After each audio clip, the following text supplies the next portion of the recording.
CDTV. So this is just kind of like an update tip video that we're gonna do for you guys, for anyone who wants to go to Europe and travel around. Pointers and stuff to see, stuff to do, nice places to see, what to pack in. Yeah, how to pack, what to look for. So we'll just kind of go through like some common questions that we got when we returned. So like for example, like what was the best or your favorite place that you like to go to? Yeah, so my favorite place was Salzburg in Zermatt, Barcelona, and I said Rome.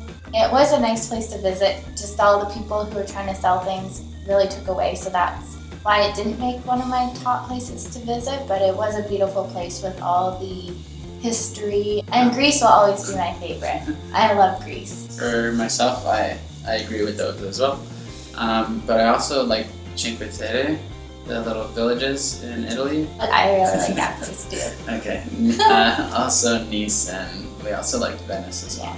Yeah, very nice. So those were our top, I'd say. Yeah.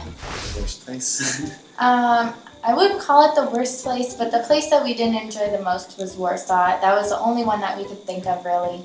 And only really because it wasn't as welcoming as everywhere else. The people weren't as friendly, and they didn't speak English, so it was harder for us to communicate with them. And they didn't seem to want to either. Yeah, and we don't want to offend anyone. Yeah. It was beautiful, it's just not one of the places that we would go back.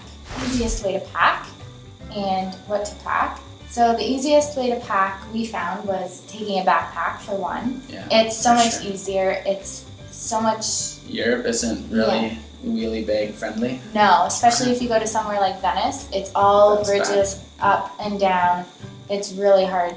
And even the trains too, like if you're switching between trains, you have to lug your stuff up a lot of the stairs most of the time because there's no elevators. It's just so much easier to have something on your back that you can just not have to worry about dragging anywhere. It was the easiest way to travel. If you're thinking about doing it, definitely consider a backpack. And they're so comfortable too because they form to your body, like depending on which one you get, and it just sits so much better, so the weight is distributed a lot better compared to just holding a suitcase in one hand. Yeah. David got the 75 liter, I think. Osprey. Yeah, Osprey. And I got the female version. I think mine was a 65 liter. It came in two sizes. Mine was the purple bag that I got, if you like it. It was the larger one of the two. I think there was a 50 and a 65. I forget. But anyways, I got the larger one, and David got the 75. It was a male-female versions of the same backpack. They were really nice. The warranty on them were very good. Yeah. Also, packing cubes were a lifesaver. Yes. I wasn't going to get them at first, and then we kind of looked them up, and then Courtney got a couple, and I got some. I would definitely suggest doing that. We got different sizes. So one for our pants, one for our shirts, our underwear and bras, and my bras. Socks.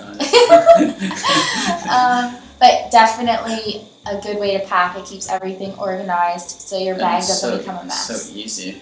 And make sure you roll your clothes also. Yes, roll them. So we'd roll them up, so put them into the packing cubes, and then you just put the cube right into your bag. So every time we had to do something, you just take the cube out instead of digging through your whole entire bag. Yeah, it was much easier to do that. And you have different pockets that you can fit anything in. Mm-hmm. So we put our shoes at the bottom, and then we just packed on top of that, and put our jackets in the top. We had a little zipper at the bottom too to take out the shoes if we had to. Yeah. And same with jackets, it's in a separate pocket too. So definitely do your research, what bag would work for you best. But those are some considerations. Oh, and definitely check the weather on what you're packing. That'll make a huge difference. Ours was a little difficult because we were going from spring to summer, so it was fairly cold the whole way through, but it got warmer near the end, so we had to pack shorts and t-shirts as well, along with long sleeves and pants. Yeah, so by the end of it, when it was 30 degrees, we were still lugging around our long sleeve shirts and sweaters and stuff. Always remember too, I packed a few, I think 2 dresses and some nice clothes, because you're still going out at night. Just don't overpack. No, because we went for 7 weeks. Yeah, so we had to bring a lot, But I think the rule is is it 3 shirts for like 1 pants? Yeah, one pair of pants. Try and do that. Yeah. And then you just wash along the way, so it's not a big deal. Yeah. It's a lot of walking, and I find you see a lot more doing that. So make sure you take good shoes, hiking shoes, walking shoes, and then shoes to wear out at night.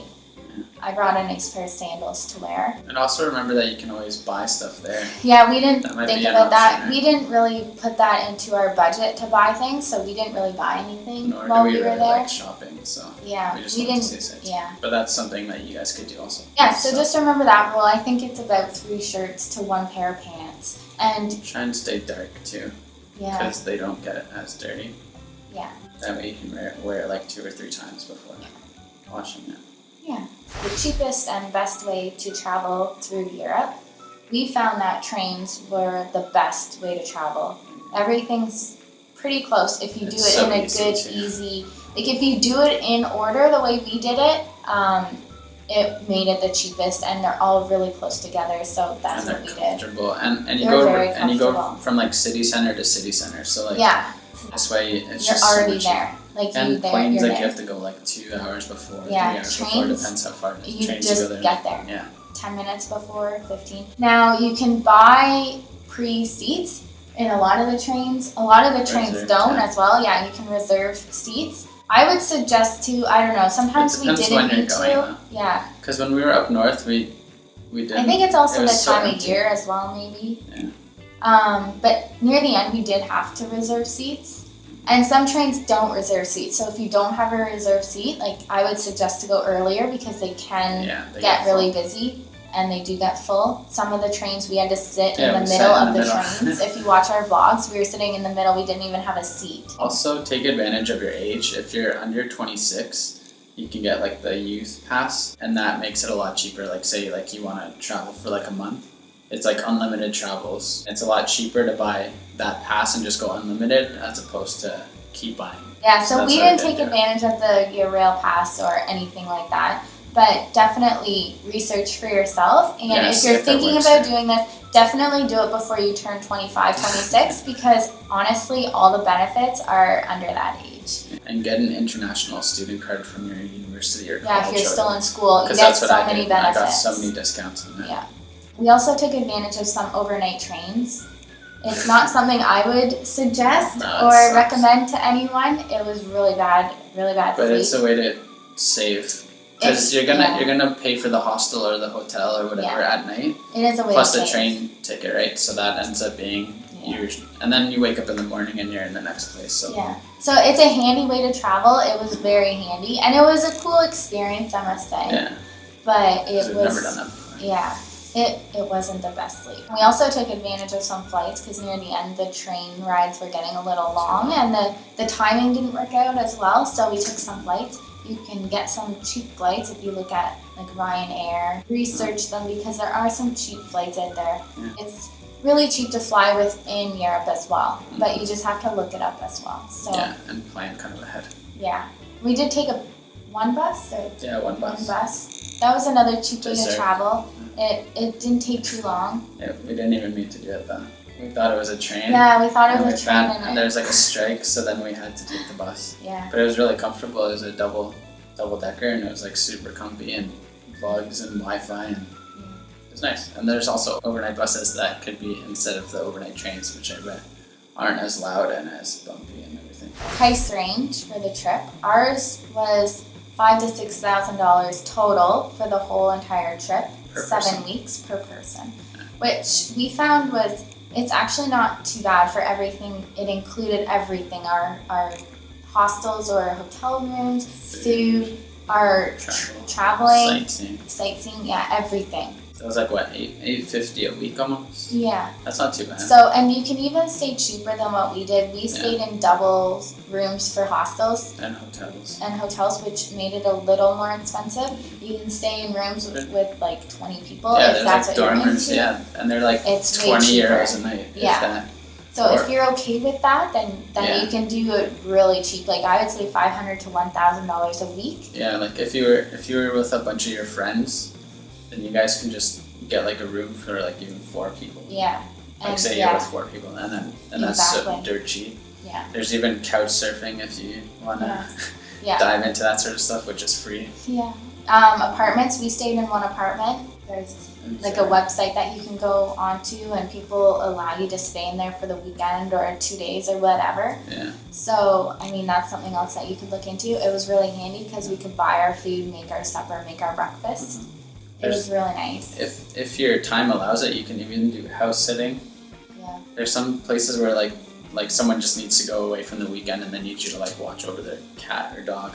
Just getting into that though is, if you want to go and sightsee, I wouldn't suggest that because then you are stuck. But I'm just saying, like, say you're going for like a couple weeks summer.